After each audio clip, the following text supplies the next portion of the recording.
ഇപ്പൊ എല്ലാവരും തന്നെ നമ്മുടെ ബഡ്ജറ്റ് കേന്ദ്ര സർക്കാരിന്റെ യൂണിയൻ ബഡ്ജറ്റ് കണ്ട് എന്ന് തന്നെയാണ് വിശ്വസിക്കുന്നത്. ഇനി കണ്ടില്ല അല്ലെങ്കിൽ ചിലവരെങ്കിലും മിസ് ചെയ്തിട്ടുണ്ടാവും. ഇനി ഞാൻ ഈ വീഡിയോയിലൂടെ മെയിനായിട്ട് നമ്മുടെ ഒരു ഇൻവെസ്റ്റർ പോയിന്റ് ഓഫ് വ്യൂ നിന്നുകൊണ്ടായിരിക്കും ഈ ബഡ്ജറ്റിനെ നോക്കിക്കാണുക. അല്ലെങ്കിൽ ഈ ബഡ്ജറ്റിന്റെ ഒരു വിലയിരുത്തൽ മെയിൻലി ഒരു ഇൻവെസ്റ്റർ മേഖലയിൽ അല്ലെങ്കിൽ സ്റ്റോക്ക് മാർക്കറ്റ്, വളരെ സ്പെസിഫിക്കലി പറഞ്ഞു കഴിഞ്ഞാൽ സ്റ്റോക്ക് മാർക്കറ്റിൽ നിക്ഷേപിക്കുന്ന ഒരാളെ സംബന്ധിച്ചിടത്തോളം ഏതൊക്കെ സെക്ടറിലോട്ടാണ് ഒരാൾ ഫോക്കസ് ചെയ്യേണ്ടത്, അല്ലെങ്കിൽ ഏതൊക്കെ സെക്ടറാണ് മെയിൻലി ഈ ഒരു ബഡ്ജറ്റിലൂടെ നമ്മൾ മെയിനായിട്ട് ഫോക്കസ് ചെയ്യേണ്ടത് എന്നൊക്കെ കാര്യങ്ങളായിരിക്കും ഞാൻ ഈ വീഡിയോക്കകത്ത് മെയിൻലി പറയാനായിട്ട് പോകുന്നത്. പക്ഷെ അതിനു മുമ്പ് നമ്മൾ ചിലർക്കെങ്കിലും ബഡ്ജറ്റ് എന്താണെന്ന് അല്ലെങ്കിൽ ബഡ്ജറ്റിനെ കുറിച്ചൊരു ക്ലിയർ ഐഡിയ ഇല്ലാത്തവർ അല്ലെങ്കിൽ ആരെങ്കിലും ഈ വീഡിയോ കാണുന്നുണ്ടെങ്കിൽ അവർക്ക് വേണ്ടി ഞാൻ ചെറിയൊരു എക്സാമ്പിളിലൂടെ ഞാൻ ബഡ്ജറ്റ് എന്താണെന്നാണ് പറഞ്ഞു തരാൻ പോകുന്നത്. അതായത് സിമ്പിളായിട്ട് പറഞ്ഞാൽ നമ്മുടെ ഒരു നമ്മുടെ ഒരു ഡെയിലി ലൈഫ് അല്ലെങ്കിൽ നമ്മുടെ ഒരു വീട്ടിലെ ഒരു എക്സാമ്പിൾ, നമ്മളിപ്പോൾ ഒരു ഇൻകം ഏൺ ചെയ്യുന്ന അല്ലെങ്കിൽ നമ്മുടെ ഫാമിലിക്കകത്ത് അല്ലെങ്കിൽ നമ്മൾ ഇൻകം ഏൺ ചെയ്യുന്ന ഫാമിലി മെമ്പേഴ്സ് ഉണ്ടാവും അല്ലേ. ഇൻകം ഏൺ ചെയ്യുന്ന ഫാമിലി മെമ്പേഴ്സ് ഉണ്ടാവും. അതുപോലെ തന്നെ നമുക്ക് ഇൻകം ഏൺ ചെയ്യുന്നതിനനുസരിച്ച് നമുക്ക് പല ചെലവുകളും ഉണ്ടാവും അല്ലേ. നമുക്ക് ഇൻകം എവിടെ നിന്നെങ്കിലും കിട്ടുന്നുണ്ട്, അല്ലെങ്കിൽ സാലറി നമുക്ക് കിട്ടുന്നുണ്ട്, റെന്റൽ ഇൻകം കിട്ടുന്നുണ്ട്, അങ്ങനെ പല രീതിയിൽ നമുക്ക് ഇൻകം കിട്ടുന്നുണ്ട് അല്ലേ. അപ്പോൾ അതേ ഇൻകം നമ്മൾ ആ ഒരു രീതിയിൽ അല്ലെങ്കിൽ നമ്മൾ ചെലവാക്കുന്നുണ്ടല്ലേ. നമുക്ക് കിട്ടുന്ന ഇൻകം എത്രയാണോ അതുപോലെ തന്നെ നമ്മളത് പല കാര്യങ്ങൾക്കായിട്ട് നമ്മൾ ഇൻകം പല കാര്യങ്ങൾക്കായിട്ട് നമ്മൾ ചിലവാക്കാറുണ്ടല്ലേ. മെയിൻലി നമ്മളൊരു ഇൻകം കിട്ടുന്ന ഒരാൾ നമ്മൾ ബുദ്ധിപരമായി ചിലവാക്കി കഴിഞ്ഞാൽ നമുക്ക് എന്ത് കിട്ടും? നമുക്കിപ്പോൾ ഒരു ഇൻവെസ്റ്റ്മെന്റ് അല്ലെങ്കിൽ ഒരു അസറ്റിലോട്ട് നമ്മുടെ ഇൻകം നീക്കി വെക്കുകയാണെന്നുണ്ടെങ്കിൽ ഒരു സർട്ടൻ പെർസെൻറ്റേജ് നമ്മുടെ ഇൻകത്തിൽ നിന്ന് നമ്മളൊരു അസറ്റിലോട്ട് നമ്മൾ നീക്കി വെക്കുകയാണെങ്കിൽ എന്ത് കിട്ടും? നമുക്ക് ഫ്യൂച്ചറിൽ നല്ലൊരു റിട്ടേൺ അല്ലെങ്കിൽ ഫ്യൂച്ചർ ബെനിഫിറ്റ് ഉണ്ടാകുന്ന എപ്പോഴാണ്? നമുക്കൊരു ഇൻകം കിട്ടുമ്പോൾ നമ്മളൊരു അസറ്റിലോട്ട് മാറ്റി വെക്കുമ്പോഴാണ് നമുക്ക് ഫ്യൂച്ചർ ബെനിഫിറ്റ് ഉണ്ടാകും. അപ്പോൾ ഇതേ കാര്യം തന്നെയാണ് നമ്മുടെ ബഡ്ജറ്റ്. അല്ലെങ്കിൽ ഈ ഒരു കാര്യം നമ്മൾ സിമ്പിളായിട്ടൊന്ന് ബഡ്ജറ്റിൽ ആലോചിച്ച് കഴിഞ്ഞാൽ നമുക്ക് കിട്ടുന്ന ഇപ്പോൾ ഗവൺമെന്റ് സംബന്ധിച്ചിടത്തോളം അല്ലെങ്കിൽ ഇന്ത്യ എന്ന് പറയുന്ന ഒരു രാജ്യത്തിൽ നമ്മുടെ എക്കോണമിയിൽ നമുക്ക് എന്താണ് ഒരു വരവുകളുണ്ട്, ചെലവുകളുണ്ടല്ലോ. അപ്പോൾ ഇതിന്റെ ഒരു ജസ്റ്റ് ഒരു പ്രസന്റേഷൻ മാത്രമാണ് ബഡ്ജറ്റ് എന്ന് പറയുന്നത്. അതായത് സിമ്പിളായിട്ട് പറഞ്ഞു കഴിഞ്ഞാൽ ഒരു എസ്റ്റിമേഷൻ ഓഫ് നമ്മുടെ ഇൻകം അല്ലെങ്കിൽ എക്സ്പെൻഡിച്ചർ. നമുക്ക് അടുത്തൊരു ഫിനാൻഷ്യൽ ഇയറിലോട്ട് എത്രമാത്രം നമ്മൾ ഇൻകം മാറ്റി വെക്കണം, അതുപോലെ തന്നെ എത്രമാത്രം നമ്മൾ ചെലവാക്കണം അല്ലേ. അപ്പൊ ഈ ഒരു പ്രസന്റേഷൻ ആണ് നമ്മുടെ ഫെബ്രുവരി 1-ാം തീയതി സിമ്പിൾ ആയിട്ട് നടക്കുക എന്ന് പറഞ്ഞാൽ അതിന് പിറകെ പല പോളിസീസ് ഉണ്ട്, അല്ല പല പ്രോസസ്സിലൂടെയാണ് നമ്മുടെ ബഡ്ജറ്റ് കടന്നു പോകുന്നത്. അതിലേക്കൊന്നും ഞാൻ ഡീറ്റെയിൽ ആയിട്ട് പോകുന്നില്ല. അപ്പൊ നിങ്ങൾക്ക് ബഡ്ജറ്റിനെ കുറിച്ച് ഒരു സിമ്പിൾ ആയിട്ട് ഒരു ഐഡിയ കിട്ടിയെന്ന് വിചാരിക്കും. നമ്മുടെ എസ്റ്റിമേഷൻ ആണ് നടത്തുന്നത്. അതായത് നമുക്ക് എത്രമാത്രം നമ്മൾ സ്പെൻഡ് ചെയ്യാനുണ്ട് അല്ലെങ്കിൽ എത്രമാത്രം നമുക്ക് വരവ് പ്രതീക്ഷിക്കാനുണ്ട്. ഈ ഒരു ഇൻകം എക്സ്പെൻഡിച്ചർ ആൻഡ് ഇൻകം ഒരു പ്രസന്റേഷൻ ആണ് നമ്മുടെ ബഡ്ജറ്റിനകത്ത് നടക്കുന്നത്. അപ്പോൾ ഒരു ക്ലിയർ ഐഡിയ നിങ്ങൾക്ക് കിട്ടിയെന്ന് വിചാരിക്കുന്നു.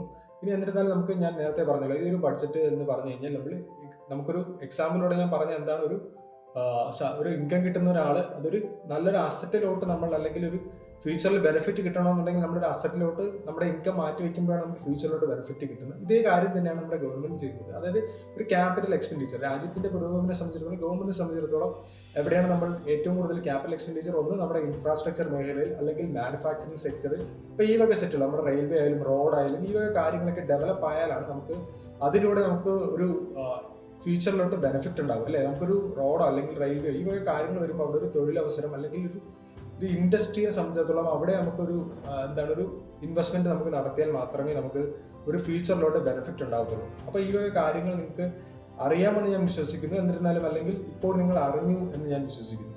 അതുപോലെ തന്നെ നിങ്ങൾ ശ്രദ്ധിക്കേണ്ട ഒരു കാര്യമുണ്ട്. നമുക്ക് ബഡ്ജറ്റ് രണ്ട് തരത്തിലാണ് ബഡ്ജറ്റ് അവതരിപ്പിക്കുക. ഒന്ന് നമ്മൾ ഫുൾ ആയിട്ടുള്ള ഒരു ഫിനാൻഷ്യൽ ഇയർ എന്ന് പറഞ്ഞു കഴിഞ്ഞാൽ ഒരു ഏപ്രിൽ മാസം 1-ാം തീയതി മുതൽ മാർച്ച് മാസം 31 വരെയാണ് ഒരു ഫിനാൻഷ്യൽ ഇയർ നമ്മൾ കാൽക്കുലേറ്റ് ചെയ്യുക. ഇത് സാധാരണഗതിയിൽ നമ്മൾ അങ്ങനെയാണ് കാൽക്കുലേറ്റ് ചെയ്യുക. പക്ഷേ ഇത്തവണ നമ്മൾ ബഡ്ജറ്റ് സാധാരണ അവതരിപ്പിക്കേണ്ടത് ഫിനാൻഷ്യൽ ഇയറിലോട്ടാണ്. അതായത് അടുത്തൊരു ഫിനാൻഷ്യൽ ഇയർ എന്ന് പറഞ്ഞു കഴിഞ്ഞാൽ 2024-25 നമ്മൾ പ്ലാൻ ചെയ്യേണ്ടിയിരുന്നത്. പക്ഷേ ഇത്തവണത്തെ ബഡ്ജറ്റിന്റെ പ്രത്യേകത എന്ന് പറഞ്ഞു കഴിഞ്ഞാൽ നമ്മുടെ ഇലക്ഷൻ ഇയർ ആണ്. അപ്പോൾ 2024 ഒരു ഇലക്ഷൻ വരുന്നുണ്ട്. അപ്പോൾ ഇലക്ഷൻ ഇയർ ആയതുകൊണ്ട് തന്നെ നമ്മളൊരു ഫുൾ ആയിട്ടുള്ള ഒരു ബഡ്ജറ്റ് ആവില്ല. ഫുള്ളായിട്ടുള്ള ബഡ്ജറ്റ് അല്ല നമ്മൾ പ്രഖ്യാപിച്ചത്. ഇന്ററിം ബഡ്ജറ്റാണ് നമ്മൾ ഫിനാൻസ് മിനിസ്റ്റർ നിർമ്മല സീതാറാം ഫെബ്രുവരി 1-ന് പ്രഖ്യാപിച്ചത്. അപ്പോൾ ഈ ഒരു കാര്യങ്ങൾ നിങ്ങൾ അറിഞ്ഞിരിക്കുക. ഒരു ഇന്ററിം ബഡ്ജറ്റാണ് പ്രഖ്യാപിച്ചത്. അപ്പോൾ ഞാൻ പറഞ്ഞത് ഏറ്റവും കൂടുതൽ നമ്മൾ സ്പെൻഡ് ചെയ്യണം അല്ലെങ്കിൽ ക്യാപിറ്റൽ എക്സ്പെൻഡിച്ചർ സ്പെൻഡ് ചെയ്താലാണ് ഒരു ഫ്യൂച്ചറിൽ ബെനിഫിറ്റ് കിട്ടുക എന്ന് പറഞ്ഞു. നമ്മൾ റോഡോ റെയിൽവേയോ ഈ വക കാര്യങ്ങളൊക്കെ ഡെവലപ്പ് ചെയ്യുമ്പോഴാണ് നമുക്ക് അതിലൂടെ ഒരു റവന്യൂ കിട്ടുകയും അതുപോലെ തന്നെ അത് നമ്മുടെ ഒരു ഫ്യൂച്ചർ ബെനിഫിറ്റിലോട്ട് ഒരു എംപ്ലോയ്മെന്റ് ജനറേഷനിലോട്ട് പോകുക എന്ന് നിങ്ങൾ അറിഞ്ഞിരിക്കുക. അപ്പോൾ ഈ വർഷത്തെ നമ്മുടെ ക്യാപിറ്റൽ എക്സ്പെൻഡിച്ചർ എന്ന് പറഞ്ഞു കഴിഞ്ഞാൽ ഒരു 11% ഹൈക്ക് മാത്രമേ ഉണ്ടായിട്ടുള്ളൂ. അതായത് കഴിഞ്ഞ ബഡ്ജറ്റിൽ 10 lakh crore plus capital expenditure ഉണ്ടായിരുന്നു. പക്ഷേ ഇത്തവണ 2024-25 ബഡ്ജറ്റിലോട്ട് അല്ലെങ്കിൽ ഒരു ഇന്ററിം ബഡ്ജറ്റിലോട്ട് നീങ്ങുമ്പോൾ നമ്മൾ എസ്റ്റിമേറ്റ് ചെയ്യുന്നതെന്ന് പറഞ്ഞു കഴിഞ്ഞാൽ just 11 lakh crore 11 lakh crore budget മാത്രമേ ഉള്ളൂ. അതായത് ഒരു 11% ഹൈക്ക് മാത്രമേ അവിടെ ഉണ്ടായിട്ടുള്ളൂ. അപ്പോൾ ഈ ഒരു എസ്റ്റിമേറ്റ് അല്ലെങ്കിൽ ഈ ഒരു കാൽക്കുലേഷൻ വെച്ച് നോക്കുകയാണെന്നുണ്ടെങ്കിൽ കഴിഞ്ഞ കുറേ കാലങ്ങളുടെ ട്രെൻഡ് എടുത്ത് നോക്കിക്കഴിഞ്ഞാൽ നമുക്ക് മനസ്സിലാക്കാനായിട്ട് പറ്റും. നമ്മൾ ക്യാപിറ്റൽ എക്സ്പെൻഡിച്ചർ വളരെ നല്ല രീതിയിൽ സ്പെൻഡ് ചെയ്തിട്ടുണ്ടായിരുന്നു. കഴിഞ്ഞ ഒരു ബഡ്ജറ്റിൽ 37% ഹൈക്കാണ് ക്യാപിറ്റൽ എക്സ്പെൻഡിച്ചർ ഉണ്ടായത്. അതായത് 10 lakh crore ഒരു ഹൈക്ക് അവിടെ ഉണ്ടായിരുന്നു. അപ്പോൾ ആ ഒരു ട്രെൻഡ് എടുത്ത് നോക്കിക്കഴിഞ്ഞാൽ ഇത്തവണ വളരെ കുറച്ച് മാത്രമേ ക്യാപിറ്റൽ എക്സ്പെൻഡിച്ചറിന് വേണ്ടി സ്പെൻഡ് ചെയ്തിട്ടുള്ളൂ. വളരെ നമ്മൾ ബഡ്ജറ്റിലോട്ട് ഡീറ്റെയിൽ ആയിട്ട് അല്ലെങ്കിൽ കുറേ കാര്യങ്ങളോട്ട് നമ്മൾ ബഡ്ജറ്റിലോട്ട് കടക്കുമ്പോഴത്തേക്ക് നമുക്ക് മനസ്സിലാകും ഒരു എന്താണ് ഒരു ഇൻഡസ്ട്രി ഓറിയന്റഡ് അല്ലെങ്കിൽ ഒരു ഇൻഡസ്ട്രിക്ക് അധികം ബെനിഫിറ്റ് ഉണ്ടാകുന്ന രീതിയിലുള്ള ബഡ്ജറ്റ് ആയിരുന്നില്ല. അല്ലെങ്കിൽ അധികം അനൗൺസ്മെന്റ് ഒന്നും ഇൻഡസ്ട്രിക്കകത്ത് ഉണ്ടായിരുന്നില്ല. കൂടുതലും നമുക്ക് എന്താണ് ഒരു മിഡിൽ ക്ലാസ് ഓറിയന്റഡ്, അപ്പോൾ കൂടുതലായിട്ട് നമുക്ക് ഇൻഡസ്ട്രി ഓറിയന്റഡ് ആയിട്ട് ഒന്നും കാണാനായിട്ട് അധികം സാധിച്ചില്ല ഈ ബഡ്ജറ്റ്. അതുപോലെ തന്നെ നമ്മൾ ശ്രദ്ധിക്കേണ്ട ഒരു കാര്യമാണ് ഫിസിക്കൽ ഡെഫിസിറ്റ് എന്ന് പറയുന്നത്. ഫിസിക്കൽ ഡെഫിസിറ്റ് എന്ന് പറഞ്ഞാൽ സിമ്പിൾ ആയിട്ട് നമുക്ക്, ഞാൻ നേരത്തെ പറഞ്ഞല്ലോ, ഒരു എക്സ്പെൻഡിച്ചർ അല്ലെങ്കിൽ ഇൻകം, ഈ ഒരു കാര്യങ്ങൾ അല്ലെങ്കിൽ ക്യാപിറ്റൽ എക്സ്പെൻഡിച്ചറിൽ നമ്മൾ സ്പെൻഡ് ചെയ്യുമ്പോഴാണ് നമുക്ക് ഫ്യൂച്ചറിലോട്ട് ബെനിഫിറ്റ് കിട്ടുക എന്ന് അറിയാമല്ലോ. അപ്പോൾ നമ്മൾ എന്താ ചെയ്യുന്നത്, ഒരു ക്യാപിറ്റൽ എക്സ്പെൻഡിച്ചർ സ്പെൻഡ് ചെയ്യാനായിട്ട് നമ്മൾ പല രീതിയിൽ കടം എടുക്കും. ഗവൺമെന്റ് കടം എടുക്കാറുണ്ട്. കടം എടുത്തിട്ടായിരിക്കും നമുക്ക് ക്യാപിറ്റൽ എക്സ്പെൻഡിച്ചറിന് വേണ്ടി സ്പെൻഡ് ചെയ്യാം.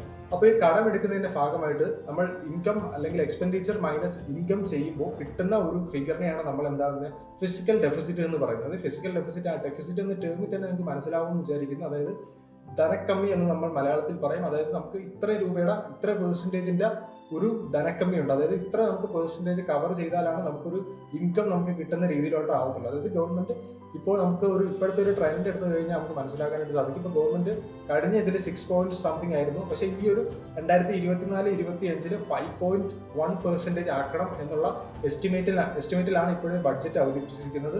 അതായത് മെയിൻ ഉദ്ദേശം തന്നെ ഇത് തന്നെയാണ്, നമ്മുടെ ധനക്കമ്മി കുറച്ച് വരിക അല്ലെങ്കിൽ ഫിസിക്കൽ ഡെഫിസിറ്റ് കുറച്ച് വരിക. അപ്പോൾ ഫിസിക്കൽ ഡെഫിസിറ്റ് കുറച്ച് വരുമ്പോഴത്തേക്കും സ്വാഭാവികമായിട്ടും ആ ഒരു ക്യാപിറ്റൽ എക്സ്പെൻഡിച്ചറിൽ ആ ഒരു മാറ്റം പ്രകടമാണ്. കാരണം 11% ഹൈക്ക് മാത്രമേ ഉണ്ടായിട്ടുള്ളൂ.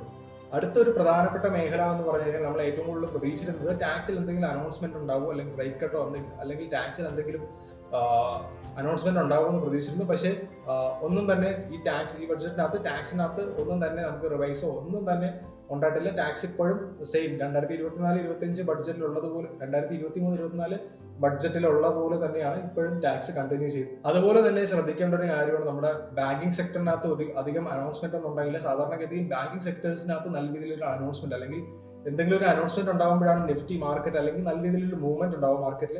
അപ്പോൾ ഇത്തവണ നമുക്ക് ഈ ഒരു ബഡ്ജറ്റിനകത്ത് പലരും നല്ലൊരു മൂവ്മെന്റ് പ്രതീക്ഷിച്ചു. പലരും ആ രീതിയിലുള്ള ട്രേഡൊക്കെ പ്ലാൻ ചെയ്തിട്ടുണ്ടായിരുന്നു.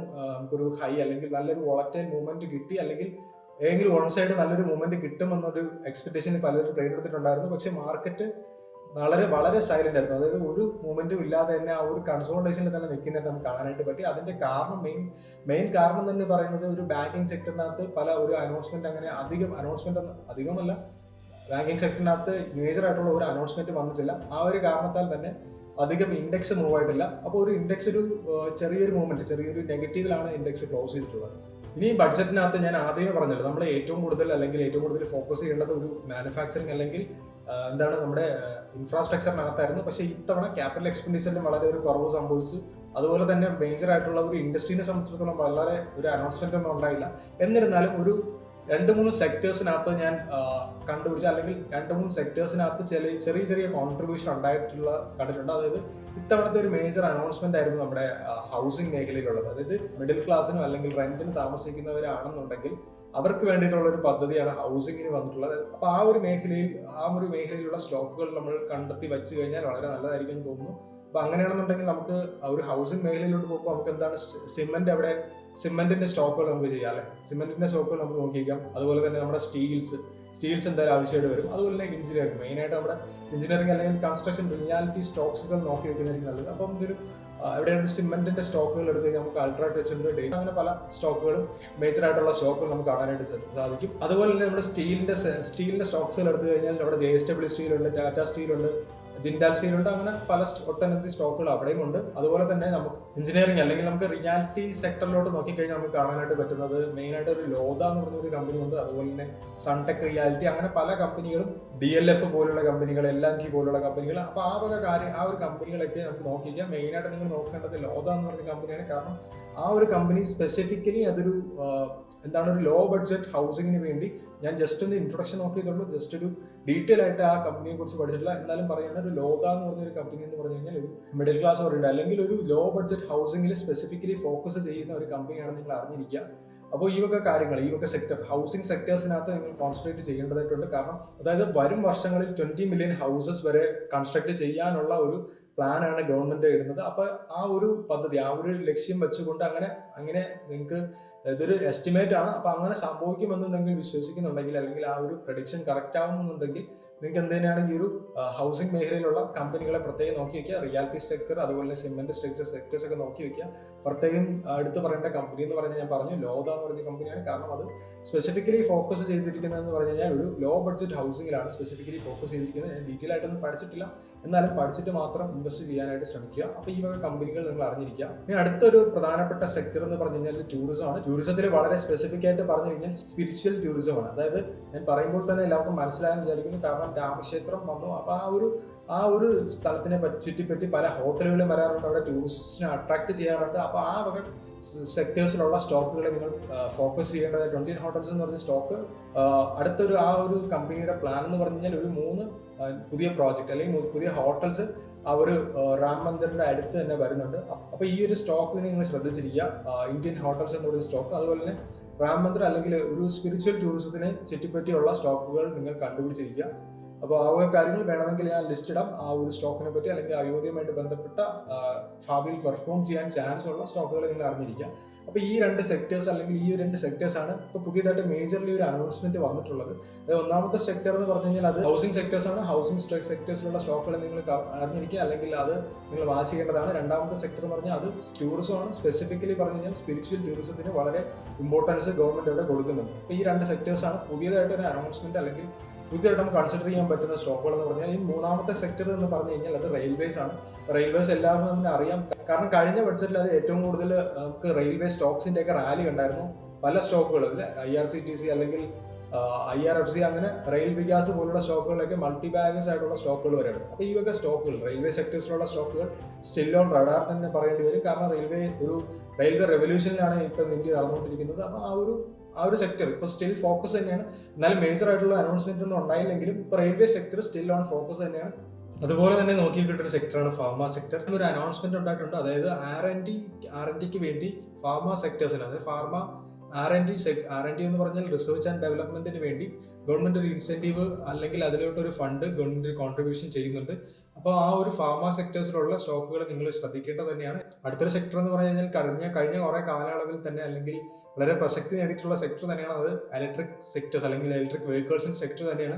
അപ്പോൾ ആ ഒരു കാര്യങ്ങൾ അല്ലെങ്കിൽ അത് ഇപ്പോഴും നമുക്ക് ഗെയിനിങ് ചെയ്യുന്ന ഒരു സെക്ടർ തന്നെയാണ്. കുറച്ച് കാലങ്ങളായിട്ട് നമ്മൾ ആ ഒരു സെക്ടേഴ്സ് ഇപ്പോഴും നമ്മൾ റഡാറിലുണ്ട്. അല്ലെങ്കിൽ ഒരു ഫ്യൂച്ചറിലൊരു ഇലക്ട്രിക് വെഹിക്കിൾസ് മാത്രമുള്ള ഒരു ഇന്ത്യൻ എക്കോണമി ആണെന്ന് അല്ലെങ്കിൽ അങ്ങനെ ഒരു മൂവിലോട്ടൊക്കെ പ്രതീക്ഷിക്കുന്നുണ്ട് എന്നുണ്ടെങ്കിൽ ആ വക സെക്ടേഴ്സിലോട്ടും നിങ്ങൾ ഫോക്കസ് ചെയ്യേണ്ടതായിട്ടുണ്ട്. അപ്പോൾ ഈ വക കാര്യങ്ങൾ, അപ്പോൾ മെയിൻലി നമ്മൾ ഫോക്കസ് ചെയ്യേണ്ട ആദ്യത്തെ സെക്ടർ എന്ന് പറഞ്ഞു കഴിഞ്ഞാൽ അതൊരു ഹൗസിംഗ് മേഖല അല്ലെങ്കിൽ ഹൗസിംഗ് സെക്ടേഴ്സിലായിട്ടുള്ള കമ്പനീസ് അല്ലെങ്കിൽ സിമെന്റ്, സ്റ്റീൽ പോലുള്ള കമ്പനീസ്. എന്നിരുന്നാലും ആ ഒരു സെക്ടേഴ്സിലുള്ള പ്രധാനപ്പെട്ട സ്റ്റോക്കുകൾ എന്ന് പറഞ്ഞാൽ റിയാലിറ്റി സെക്ടേഴ്സിലാണ്. അല്ലെങ്കിൽ ലോദ, ഞാൻ സ്പെസിഫിക്കലി പറഞ്ഞില്ല, ലോദ എന്ന് പറഞ്ഞൊരു കമ്പനി, അത് പഠിച്ചിട്ട് മാത്രം ഇൻവെസ്റ്റ് ചെയ്യുക. ജസ്റ്റ് ആ ലോദനെ കുറിച്ച് അല്ലെങ്കിൽ ആ കമ്പനിയെ കുറിച്ച് ജസ്റ്റ് ഒന്ന് ഇൻട്രൊഡ്യൂസ് ചെയ്യുന്നുള്ള. കാരണം ഹൗസിംഗ്, ഇത്രയും വലിയ ഹൗസിംഗ് അടുത്ത കാലയളവിൽ കൺസ്ട്രക്ട് ചെയ്യുമെന്ന് വിശ്വാസം ഉണ്ടെന്നുണ്ടെങ്കിൽ, അല്ലെങ്കിൽ ഈ ഒരു പ്ലാൻ അല്ലെങ്കിൽ ഈ ഒരു ബഡ്ജറ്റിലെ നമ്മൾ പ്രതീക്ഷിക്കുന്നത് പോലെ തന്നെ ഇത്രയും വലിയൊരു കൺസ്ട്രക്ഷൻ വരുവാണെന്നുണ്ടെങ്കിൽ ഈ വക സ്റ്റോക്കുകളൊക്കെ ആ ഒരു ഫ്യൂച്ചറിൽ ബെനിഫിറ്റ് കിട്ടും. അപ്പോൾ ആദ്യത്തെ സെക്ടർ എന്ന് പറഞ്ഞു കഴിഞ്ഞാൽ അത് ഹൗസിംഗ് മേഖലയാണ്. അതുപോലെ രണ്ടാമത്തെ സെക്ടർ എന്ന് പറഞ്ഞാൽ ടൂറിസമാണ്. ടൂറിസത്തിൽ സ്പെസിഫിക്കലി ഞാൻ പറഞ്ഞു ഒരു സ്പിരിച്വൽ ടൂറിസം അല്ലെങ്കിൽ രാമക്ഷേത്രം ആ ഒരു സ്ഥലവുമായി ബന്ധപ്പെട്ട സ്റ്റോക്കുകളായിരിക്കും നിങ്ങൾ ശ്രദ്ധിക്കേണ്ടി വരും. അതിൽ സ്പെസിഫിക്കലി പറഞ്ഞൊരു സ്റ്റോക്കാണ് ഇന്ത്യൻ ഹോട്ടൽസ്. അടുത്ത നാളുകളിലെ ഒരു 3 പുതിയ ഹോട്ടലുകളിൽ അവിടെ പുതിയ ഹോട്ടലിന് വേണ്ടി പ്ലാനിങ് ഒക്കെ ഇടുന്നുണ്ട്. അപ്പോൾ അതാണ് രണ്ടാമത്തെ സെക്ടർ എന്ന് പറയുന്നത്. മൂന്നാമത്തെ സെക്ടർ എന്ന് പറഞ്ഞതുപോലെ തന്നെ അത് നമ്മുടെ റെയിൽവേ ആണ്. റെയിൽവേ കുറച്ച് നാളുകളായിട്ട് തന്നെ നമ്മുടെ കഴിഞ്ഞ ഒരു ബഡ്ജറ്റിൽ തന്നെ വളരെ നല്ല രീതിയിൽ റിട്ടേൺസ് തന്ന പല സ്റ്റോക്കുകളുണ്ട്. എന്നിരുന്നാലും ഇത്തവണ നമുക്ക് റെയിൽവേ സ്റ്റോക്സ് കൺസിഡർ ചെയ്യാവുന്നതാണ്. കാരണം ഇപ്പോഴും നമ്മൾ റെയിൽവേയിൽ ഒരു ഡെവലപ്മെന്റ് നടന്നുകൊണ്ടിരിക്കുക തന്നെയാണ്. അപ്പോൾ ആ ഒരു സ്പെസിഫിക്കലി പറഞ്ഞു കഴിഞ്ഞാൽ ഒരു റെയിൽവേ റെവല്യൂഷൻ തന്നെ നടന്നുകൊണ്ടിരിക്കുകയാണ്. അപ്പോൾ ആ ഒരു റെയിൽവേ സെക്ടറിൽ നിങ്ങൾ ഫോക്കസ് ചെയ്യേണ്ടതായിട്ടുണ്ട്. പിന്നെ അടുത്തൊരു സെക്ടർ എന്ന് പറഞ്ഞാൽ ഞാൻ പറഞ്ഞു ഫാമ അല്ലെങ്കിൽ അതുപോലെ തന്നെ ഇലക്ട്രിക് സ്റ്റോക്സിൻ്റെ സെക്ടർ. ഇതിൽ ഇലക്ട്രിക് സ്റ്റോക്സിൻ്റെ സെക്ടർ കൂടുതൽ കോൺസെൻട്രേറ്റ് ചെയ്ത് നന്നായിരിക്കും. അതുപോലെ തന്നെ ഫാമ സെക്ടർ. അപ്പോൾ ഈ വക കാര്യങ്ങൾ ഇതാണ് മെയിൻലി ഞാൻ ഫോക്കസ് ചെയ്യുന്ന അല്ലെങ്കിൽ ഞാൻ മനസ്സിലാക്കിയ കുറച്ച് സെക്ടേഴ്സാണ്.